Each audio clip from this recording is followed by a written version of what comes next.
Good morning, students. Our next topic is reciprocal promises and their performance. जहाँ दो parties होंगी and consideration होगा एक दूसरे के लिए, तो वो रेसिप्रोकल प्रॉमिस होगा। ये कॉन्ट्रैक्ट्स यूनिलेटरल भी हो सकते हैं एंड बायलैटरल भी हो सकते हैं। सो रेसिप्रोकल प्रॉमिस वो प्रॉमिस होगा जहाँ टू पार्टीज़ की एग्जिस्टेंस होगी एंड जहाँ कंसिडरेशन होगा। For example, if Krishna promises to deliver the laptop to Anil on a particular date and Anil also promises to pay Krishna rupees 30,000 on the same day, so both are called reciprocal promises. Next comes performance of reciprocal promises. First is mutual and concurrent promises. जहाँ एक party ready होगी to perform his promise but जो दूसरी party है वो कोई interest show नहीं कर रही to fulfil his part of promise, तो इस केस में जो विलिंग पार्टी होगी वो दूसरी पार्टी को स्यू भी कर सकती है for not performing the promise. तो जो प्रॉमिसर है वो बाउंड नहीं होगा टू परफॉर्म जब तक जो प्रॉमिसी है वो रेडी नहीं है, विलिंग नहीं है to perform his part of promise.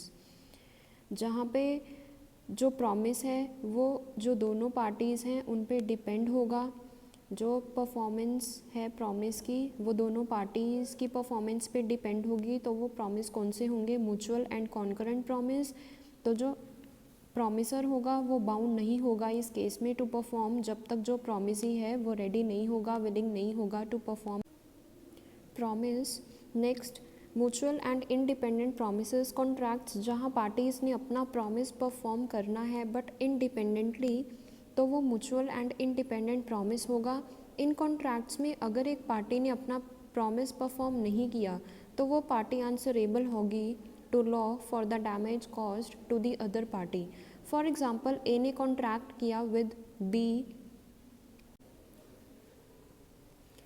कि ए गुड्स का प्राइस पे करेगा on 10th August and B ने भी प्रॉमिस किया कि वो गुड्स की डिलीवरी करेगा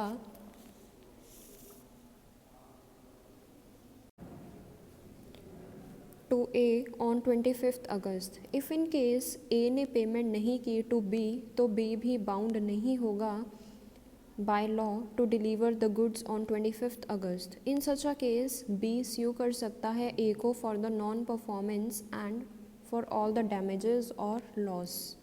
next, conditional and dependent promises, जहाँ एक पार्टी ने दूसरी पार्टी पर कंडीशन लगाई, एक पार्टी की परफॉर्मेंस दूसरी पार्टी की परफॉर्मेंस पे डिपेंड होगी, तो वो कंडीशनल एंड डिपेंडेंट प्रॉमिस होगा। Next comes the order of performance. According to section 51, दोनों पार्टीज़ की रिस्पॉन्सिबिलिटी है कि वो दोनों सिमुल्टेनियसली अपने अपने प्रॉमिस को फुलफ़िल करेंगी एक साथ। जो प्रॉमिसर होगा वो बाउंड नहीं होगा टू परफॉर्म हिज प्रॉमिस जब तक जो प्रॉमिसी है वो विलिंग नहीं है to perform his part of promise.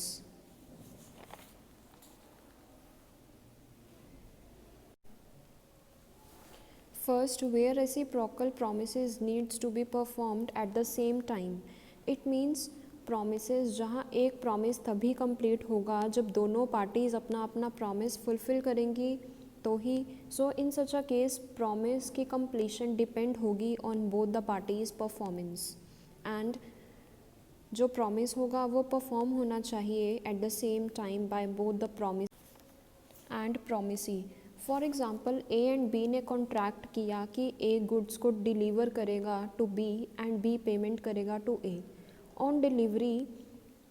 So in such a case A goods तब तक डिलीवर नहीं करेगा जब तक बी रेडी नहीं होगा to make payment to A, because दोनों पार्टीज बाउंड होंगी अपने अपने प्रॉमिस को फुलफिल लिए।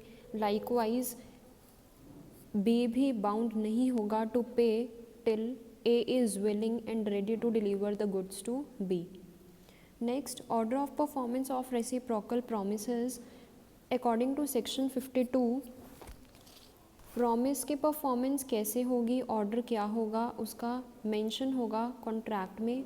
अगर ऑर्डर ऑफ परफॉर्मेंस मेंशन नहीं हो कॉन्ट्रैक्ट, तो प्रॉमिस उस ऑर्डर में उस मैनर में कंप्लीट होगा जो कि कॉन्ट्रैक्ट के नेचर में मेंशन होगा। Next, one party preventing the other from performing. According to section 53, one party prevent करेगी, प्रोटेक्ट करेगी दूसरी पार्टी को from performing his promise, and अगर इन सच अ केस जो एग्रीव्ड पार्टी होगी वो लॉफुली बाउंड होगी for the compensation in case अगर उसे कोई भी लॉस या डैमेज हुआ due to that party. Next, effect of default as to the promise which should be performed first. According to section 54, effect क्या होगा जब एक पार्टी अपना प्रॉमिस फुलफ़िल नहीं करेगी तो उसका इम्पैक्ट दूसरी पार्टी की परफॉर्मेंस पे क्या पड़ेगा। लाइक फॉर एग्ज़ाम्पल, ए ने प्रॉमिस किया कि वो हाउस कंस्ट्रक्ट करेगा फॉर ए, एंड ए ने भी प्रॉमिस किया कि वो बी को रिक्वायर्ड मटेरियल सप्लाई करेगा। अगर ए ने मटेरियल ही नहीं सप्लाई किया टू बी तो बी भी बाउंड नहीं होगा to construct the house. B claim भी कर सकता है कंपेंसेशन के लिए, लॉस के लिए that he might have suffered due to the non performance by A. Next comes the reciprocal promises regarding the impossible acts. According to section 56, an agreement for the performance of an impossible act is void. वो सभी agreements जो impossible acts के लिए होंगे वो void होंगे। For example, ए ने agreement किया with B to find Aladdin's treasure, so it will be a void agreement. Next, अगर एक पार्टी ने contract with another party and जब दोनों पार्टीज़ में कॉन्ट्रैक्ट हुआ तब पॉसिबल था उस एक्ट का परफॉर्म होना, but after the contract is made situation ऐसी हो गई which is beyond the control of the promiser that makes the contract unlawful, and जो एक्ट था वो भी इम्पॉसिबल हो गया तो वो एग्रीमेंट हो जाएगा void. For example, A and B ने to marry each other, but if A goes mad before marriage तो कॉन्ट्रैक्ट हो जाएगा void. Next, reciprocal promises and illegal acts. According to section 57, जब पार्टीज़ ने प्रॉमिस किया था टू डू सर्टेन थिंग्स तब वो लीगल था, बट बाद में इन फ्यूचर सर्कमस्टांसेस ऐसे हुए कि जो एक्ट था वो अनलॉफुल हो गया, इलीगल हो गया, तो एक्ट परफॉर्म करना पॉसिबल नहीं होगा इस केस में। तो इस केस में जो कॉन्ट्रैक्ट होगा वो हो जाएगा वॉइड, बिकॉज एक कॉन्ट्रैक्ट वैलिड जब वो लीगल होगा, लॉफुल होगा, अदरवाइज कॉन्ट्रैक्ट हो जाएगा void. Next comes appropriation of payment in commercial transactions. अब कुछ सिचुएशंस ऐसी होंगी जब एक डेटर ने मोर देन वन डेप्ट को रीपे करना होगा टू द क्रेडिटर। तो जब एक डेटर पे करेगा पेमेंट क्रेडिटर को तो उसके कौन कौन से डेप्ट्स पहले क्लियर होंगे, उसके लिए 4 रूल्स दिए गए in section 59 to 61। First, appropriation according to intimation by the debtor. In first case अगर डेटर ने अपनी इंटीमेशन को एक्सप्रेस किया है टू द क्रेडिटर कि ये जो पर्टिकुलर पेमेंट करेगा वो इस डेप्ट के लिए है, तो जो क्रेडिटर होगा वो उसके उस पर्टिकुलर डेप्ट को ही क्लियर करेगा पहले।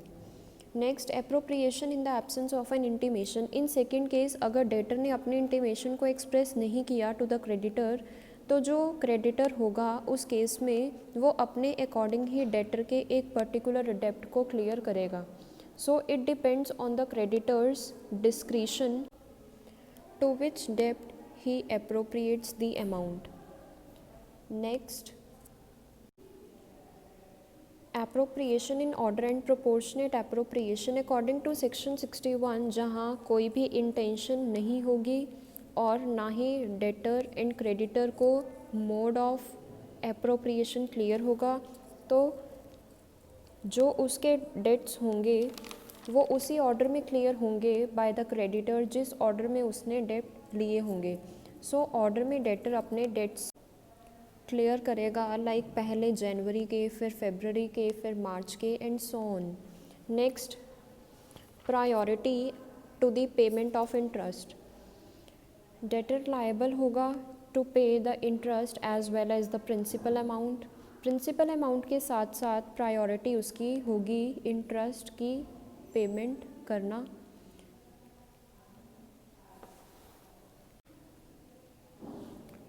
सो स्टूडेंट्स, इस टॉपिक में हमने स्टडी किया कि हमें कॉन्ट्रैक्ट्स को कैसे परफॉर्म करना है, पार्टीज़ की ऑब्लिगेशंस क्या क्या होंगे to the contract and essentials क्या होंगे एक वैलिड ऑफ़र के, एक टेंडर के। एंड नेक्स्ट हमने किया कि जॉइंट प्रॉमिस क्या होगा, उसकी परफॉर्मेंस कैसे होगी by joint promises, and time and place क्या होना चाहिए परफॉर्मेंस के लिए। नेक्स्ट हमने time as essence of contract, next reciprocal promises क्या होंगे एंड उनकी परफॉर्मेंस कैसे होगी, परफॉर्मेंस का ऑर्डर क्या होगा, reciprocal promises regarding impossible acts, illegal acts, and next appropriation of payments. So thank you so much.